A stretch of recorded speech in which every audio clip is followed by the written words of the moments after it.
ఉషశ్రీ ధర్మ సందేహాలు. మనిషి పీల్చే గాలికి, తాగే నీటికి, తినే తిండికి తేడా లేదు కదా. మనుషులలో ఇన్ని తేడాలు ఎందుకు వచ్చాయి? అక్కడే పొరపడుతున్నారు. గాలి అన్ని ప్రదేశాలలో ఉన్నది ఒకటి కాదు. సముద్ర తీర ప్రాంతాల్లో సముద్రపు గాలి, అలాగనే కొండలున్న చోట కొండగాలి, వరద సమయంలో గోదావరి గాలి, కృష్ణగాలి. ఈ యంత్రయుగంలో కర్మాగారాలున్న చోట భోపాల్ గాలి. ఇక నీరంటారా, గోదావరి, కృష్ణ, పెన్నా నదుల నీరు వేరు.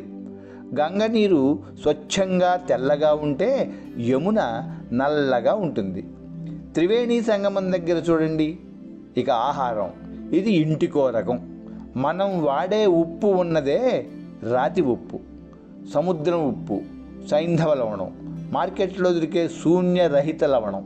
ఇలానే మిర్చి, ఉల్లిపాయ ప్రాంతాలను బట్టి మారుతున్నాయి. ఇన్ని తేడాలుంటే మనిషి మాత్రం ఒక్క రకంగా ఎలా ఉండగలడు?